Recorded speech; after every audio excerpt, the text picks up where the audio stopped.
ഇതൊക്കെ ഇലക്ഷൻ എടുക്കുമ്പോൾ വരുന്ന ഓരോ കാര്യങ്ങളാണ്. ഈ ഒരു മനുഷ്യൻ്റെ രാഷ്ട്രീയമാണ് നോക്കേണ്ടത്. ഇവിടെ രാഷ്ട്രീയമാണ്. ഗണേഷ് കുമാർ എന്ന ജനപ്രതിനിധി ജനങ്ങളോട് എങ്ങനെ, ജനങ്ങൾക്ക് എന്തെല്ലാം ഉപകാരം ചെയ്തു, നാടിനെന്ത്, കേരളം എന്ന സംസ്ഥാനത്തിന് എന്ത് ഗുണം ചെയ്തു.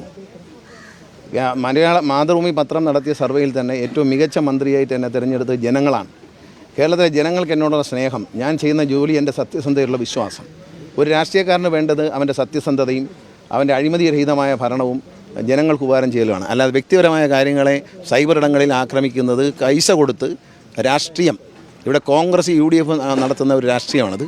അതിനകത്ത് BJP പങ്കാളികളും. എന്നാൽ രാഷ്ട്രീയമായി ഇത് ഒരു കാര്യം ഞാൻ പറയാം, പത്തനാപുരത്തെ നിയമമണ്ഡലത്തിൽ ഇത്തരം കഥകൾക്ക് യാതൊരു പ്രസക്തിയില്ല. 2001 ആരാണ് ഗണേഷ് കുമാർ എന്നറിയില്ല, വെറും സിനിമാ നടനും ബാലകൃഷ്ണപിള്ള സാറിൻ്റെ മോനാണെന്ന് മാത്രം അറിയാവുന്ന ഒരു ചെറുപ്പക്കാരൻ പത്തനാപുരത്ത് എൻ്റെ മത്സരിക്കുമ്പോൾ എന്നെപ്പറ്റി പറയാത്ത അസഭ്യമില്ല.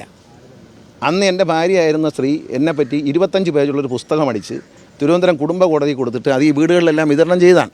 ക്രൈം വാരിക ലക്ഷക്കണക്കിന് അടിച്ച് ഈ നാട് മുഴുവൻ വിതരണം. ഞാൻ 10,000 വോട്ടാണ് ജയിച്ചത്. വലിയ നേതാവായിരുന്ന രാജീവ് ഗാന്ധി മരിച്ച ചിതാഭസ്മവുമായി പ്രചരണം നടത്തിയപ്പോൾ 1800 വോട്ടിന് കൊടിക്കുന്ന് സുരേഷ് ലീഡ് ചെയ്ത ആര്യങ്കാവ് പഞ്ചായത്തിൽ 8 വോട്ടിന് എനിക്ക് ലീഡുണ്ടായിരുന്നു. അത് 1500 വോട്ട് കൊടിക്കുന്ന് സുരേഷിന് പുറകിലായിരുന്നു. അദ്ദേഹം ചിതാഭസ്മമായി വന്നപ്പോൾ LDFന് മുൻതൂക്കമല്ല ആര്യങ്കാവ് പഞ്ചായത്തിൽ അദ്ദേഹം 1800 വോട്ടിന് പുറകിലായിരുന്നു. പക്ഷേ ഞാൻ മത്സരിച്ചപ്പോൾ UDF സ്ഥാനാർത്ഥിയായി എനിക്ക് 8 വോട്ട് കൂടുതൽ കിട്ടിയതാണ്.